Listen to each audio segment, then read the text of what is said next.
Haiti's interim government has asked the U.S. to help in investigations after the assassination of President Jovenel Moise.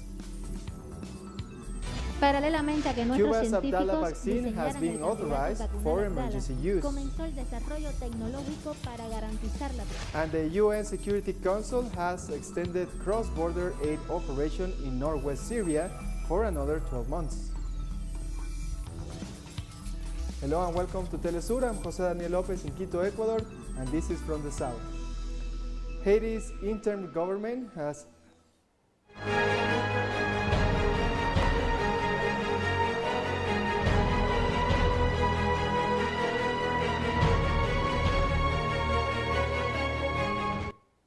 Haiti's interim government has asked the U.S. for help to assist in investigations after the assassination of President Jovenel Moise.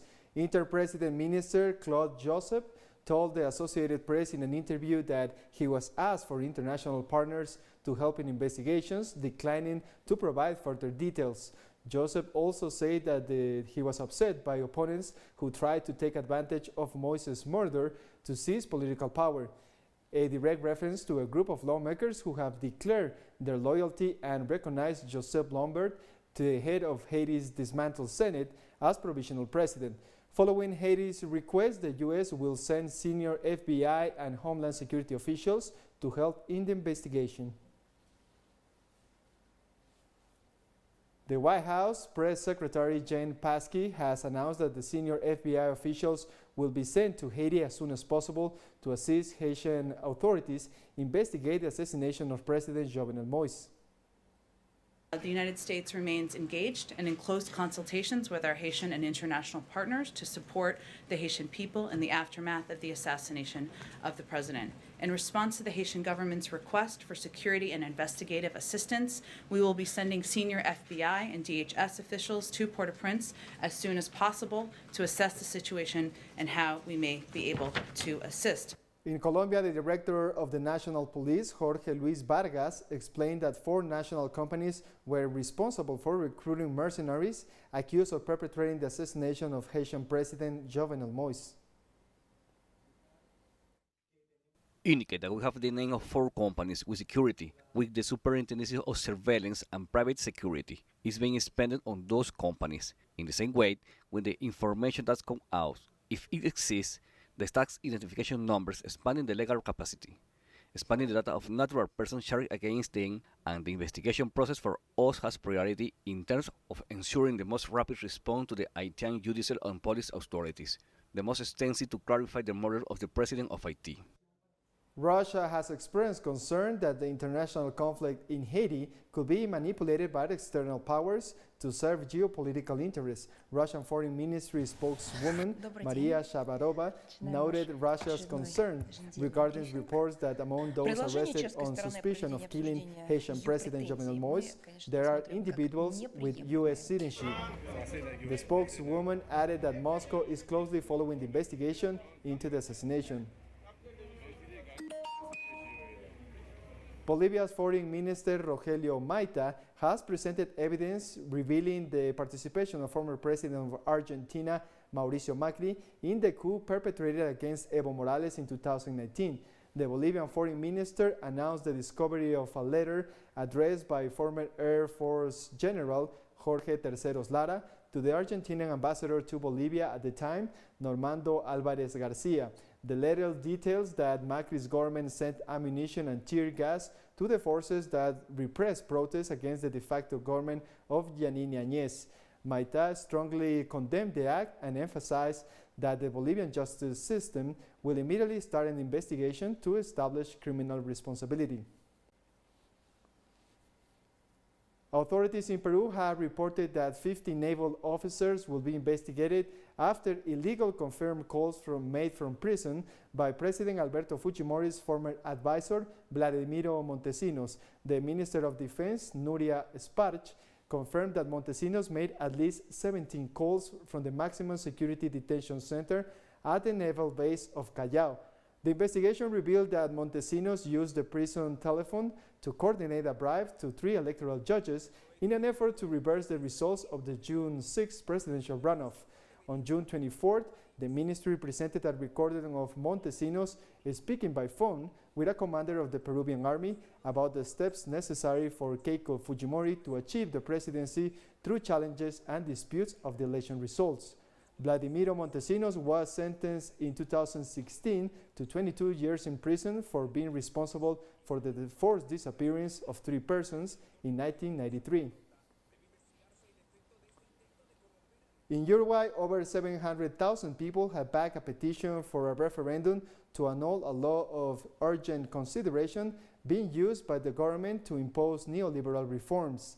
The number largely surpasses the 25% of the electoral roll required by Uruguayan law to call for a referendum. The law, approved by a narrow majority of the Senate in July 2020, is a constitutional emergency tool dating from 1967. President Luis Lacalle Pou has used it to modify 220 laws regarding privatizations, internal security, civil rights, education, health, and others. The referendum call is supported by labor unions, civil society groups, and left-wing opposition group Frente Amplio. More news in a minute. Stay with us.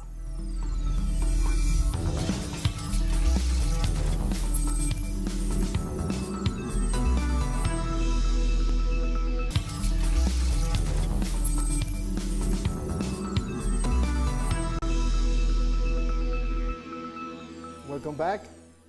The Cuban-produced Abdala vaccine has been authorized for emergency use, authorities announced it on Friday. The regulatory body granted the authorization once it was confirmed that the vaccine complies with the requirements and parameters demanded in terms of efficiency. In June, it was announced that the Abdala had proven efficiency of 92%, supported by the wide-scale clinical trials conducted, including the intervention study in populations at risk and with much of the population of the capital, Havana.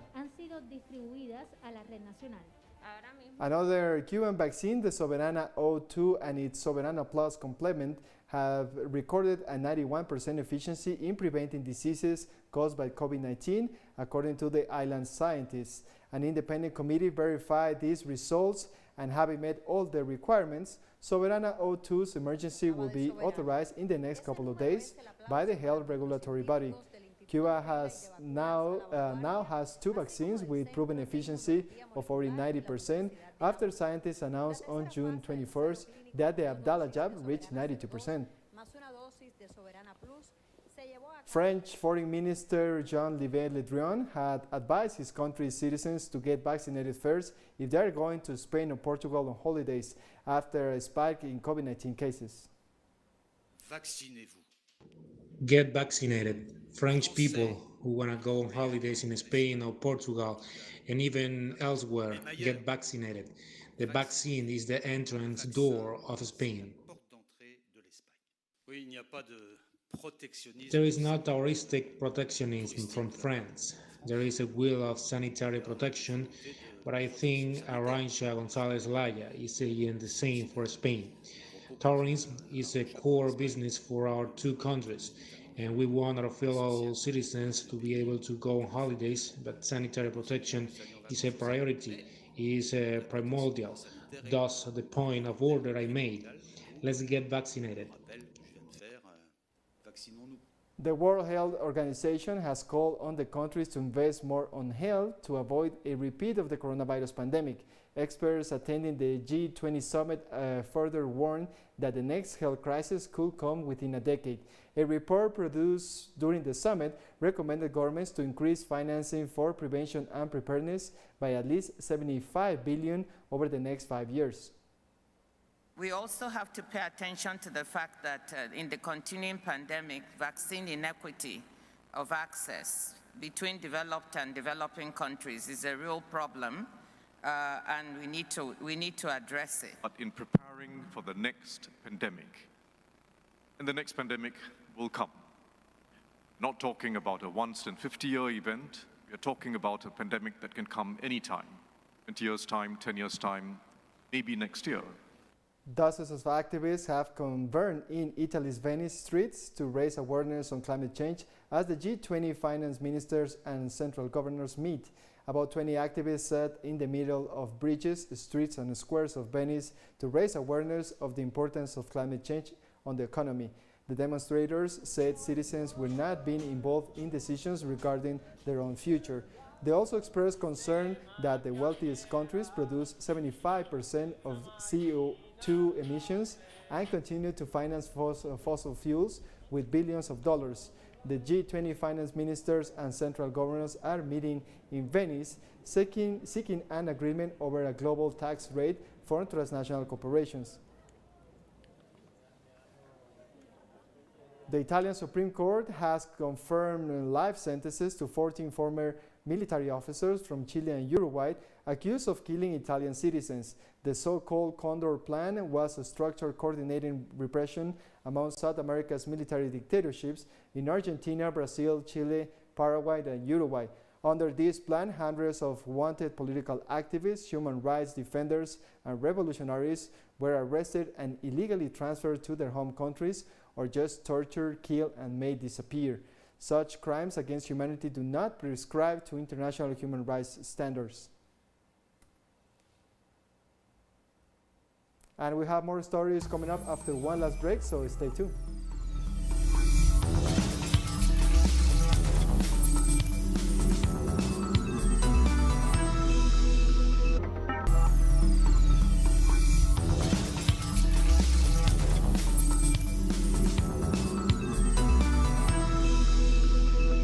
Welcome back. The United Nations Security Council has voted to extend cross-border aid operation in northwest Syria for another 12 months. The compromise resolution, after weeks of delay, emerged from discussions on Friday morning. It calls for a UN report to be provided on aid access across the Syria-Turkish border after 6 months, with a focus on transparency in operations and progress on cross-line access in meeting humanitarian needs. The resolution calls on member states to respond with practical steps to address the urgent needs of the Syrian people. It's a moment. The humanitarian agreement we've reached here will literally save lives. So today's vote is an important moment. It's a moment for millions of Syrians who will not have to worry about starving to death in the coming weeks. Today, we are witnessing a historical moment. For the first time, Russia and the United States not only managed to find an agreement, but to present a joint text, which was supported by all non-colleagues in the Council. We expect that this day will become a turning point. Not only Syria will win from this, but the whole Middle Eastern region and the world as a whole. Meanwhile, Syrian ambassador to the United Nations, Bassam al-Sabah, has described the resolution of the Security Council as an exaggeration. The exaggeration made by those countries in describing this mechanism as a lifeline to promote it is a misleading characterization aimed at playing with the sentiment of public opinion and emotionally blackmailing it. In addition, the propaganda visits by those representatives of some of those countries to the area near the Bab al-Awa crossing represents a blatant expression of unilateralism, selectivity, and bias of these states, and how they ignore the suffering of millions of Syrian people in various Syrian provinces due to the unilateral, coercive actions that they impose. Members of the Nigerian Baptist community have gathered in Damishi to confirm and support the families of the more than 120 students kidnapped from a school earlier this week. A group of gunmen stormed a high school in Kaudana State early Monday, and they kidnapped the students. The desperation among parents in Damishi is not just because of what happened to the children, but because of the security situation of the country and the lack of actions from the government. School abductions are becoming common in Nigeria, with nearly 1,000 students have been kidnapped from schools since December 2021. The government, if they say that they don't know where the kidnappers are, they don't want to know, because we have technology. When I was a student, there was no technology like the ones we have now. The government, they have the responsibility to protect us in this country. We've not seen any proper protection. Please, we want the government to do better. We want our children back. The president of Niger, Mohamed Bazoum, has announced that Niger and the governor of the Borno region have reached an agreement for Nigerian refugees. The announcement was made at a press conference in Paris following the G5 Sahel summit. We have set a deadline of November-December for all refugees from Nigeria who are in the Difa region to return home. There are more than 130,000 people, perhaps in several camps in the Difa region, who have been living on the support of the humanitarian community until now. The World Food Programme has warned that Mozambique's internally displaced people could face a serious hunger. Attacks have escalated in northern Mozambique over the past year, claiming more than 2,000 lives and displacing thousands of people. Insurgents have been wreaking havoc in Cabo Delgado since 2017, with attacks escalating over the last year. The gas-rich region has been ravaged since militants linked to the Islamic State group launched an independent, unprecedented raid in March. And we come to the end of this news brief, and remember you can find this and many other stories in our website at telesurenglish.net. And join us on social media, Facebook, Twitter, and Instagram. For TeleSUR English, I'm Jose Daniel Lopez. Thank you for watching.